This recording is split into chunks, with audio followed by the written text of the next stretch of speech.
This is TWiT. We'll start with an actual announcement from Google. We've been hearing little rumors here and there that we might see a refreshed interface for Gmail. I've been using Inbox for a couple of years now, so I've been kind of outside of the Gmail experience, but anyone who's been using Gmail would probably agree that like the interface itself is really tired, really dated. It feels like a relic at this point, or felt like one. So thankfully, Google felt that way too, and they rolled out a huge update today. It's starting to hit desktop and mobile, though, as you know, Google does things where they kind of roll it out slowly and in steps. So if you don't see it, you will. But it worked for me. I went into Google Gmail. I checked the settings button in Gmail, and sure enough, at the top it said try the new Gmail option. Oh, so I went from. Are you talking mobile or are you talking desktop? Desktop, sorry, not on mobile. I did this on desktop. All right, so, no, I don't have it yet. And are you, because I think it's also rolling out to G Suite users as well. So, you know, Google likes to roll out things and then leave G Suite users out in the cold. Yeah. I think they're doing it right this time. So you should be happy about that, Jeff. Once you get it anyways. But so big changes. How does it look to you? Sorry? How does it look? Well, so what we're starting to hear about, and we've got other things in here to kind of go along with this, is I have a feeling at Google I/O we're going to hear a lot about the new kind of approach to material design. Material design now has been around for, is it 3 years or 4 years? It's been around for a decent amount of time. There have been changes, but we've been hearing a lot about these big updates to material design. I've heard Material Design 2, the sequel, the Electric Boogaloo.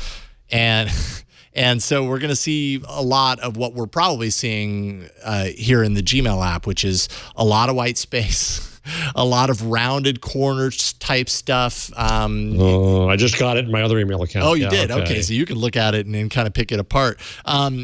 It does, from a design standpoint, it looks different, very different, and it needed to be updated, and I think it looks a little bit more modern. Bright, rounded, oval buttons, you know, all over the place.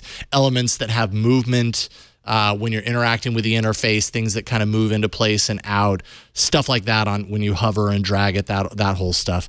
You know, one of those little those macro, those kind of those French cookies, the pastel colors. Macaron. You know what I mean? Macaron, right. Macaron. That, it feels like this thing is about to spew out some macarons at me. Is it delicious? Is it like a... Well, it's a little sweet.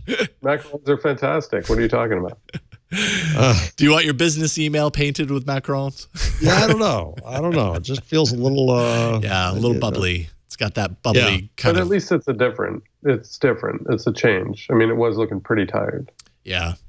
Yes, amen. It was. It was. It was almost looking like old school Google search, you know, where it's just like text and that's about it. Now they're adding in some more of the graphical elements, and you can kind of see some of the stuff. There's 3 different views. So you've got which they call they're referring to the density of information. Default is a little bit more spacious. It shows attachments in the list view, so you can click directly on those attachments, similar to what we've been doing in Inbox, and it'll open it up full screen and everything. There's also comfortable, which kind of minimizes things a little bit, and then compact, which is all about maximum density, fitting the most on the screen, and you don't really have direct access to those attachments that way. Also when you hover over a message, it'll reveal buttons for archive, delete, read, snooze. I know in Inbox, I use that all the time. Like that makes you fly through your email. So that's good. Yeah, I like some of the features like snoozing and the nudging even. I have found that the nudging helps because I have a tendency to forget messages. Yeah, but Matthew, have you seen this? That the nudging, it'll put highlights at top, and then if I don't do anything today, it takes them out of highlights and put it back. So where to go? You seen that? Because if you still insist, a little bit, but not too much. So Jeff, what you're saying is you want to be able to nudge it to a future time, and then still, if you don't do anything with it, stay up there so it doesn't leave. Is that what you're talking about? Well, what I'm saying is when Inbox nudges it for me, You got this 4 days ago. You should do this, or this is a highlight. This person went right to you, or any of those kinds of nudges, and puts it on top. I kind of like that. But then if I ignore it, it's trying to learn from that and say, well, I guess we were wrong. He didn't care. But in fact, no, I procrastinate. And so it disappears back into the regular email again, and then I really lose it because I thought, where was it? Oh, it was up top. No, it's not up top anymore. It was up top. Yeah, I will remember it. No, it's not. I think they're afraid of irritating you. Right. Like, I definitely find the nudging can get too much. They should be. Like physically nudging someone. Like if you nudge them too much or too forcefully, it gets super irritating, and then I think you're right. No longer useful. Yeah. The other thing you know what I missed? The one thing I miss from Gmail. The one thing I miss is mark as unread. Oh yeah, you're right. Inbox doesn't really have that easily. Inbox doesn't let you do that. Does not let you do that. Why would you?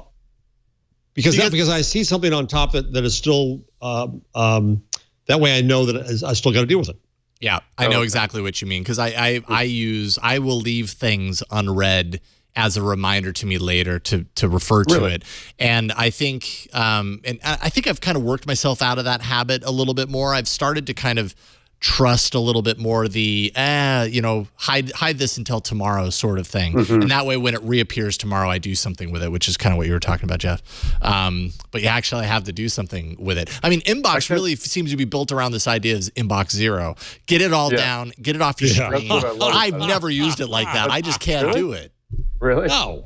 Because if I have more than like 10 messages in the inbox, I start to get anxious.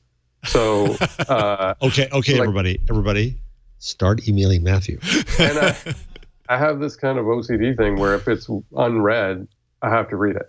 So I will often mark everything is read, even if I haven't read it, because I just get disturbed when I look at it. And it's like notifications on your phone. I turn most of those off because I get so obsessive about it. I have to, that then I become compulsive about making sure the bubble goes away. And I'm no longer actually achieving anything. I'm just trying to get rid of the bubble.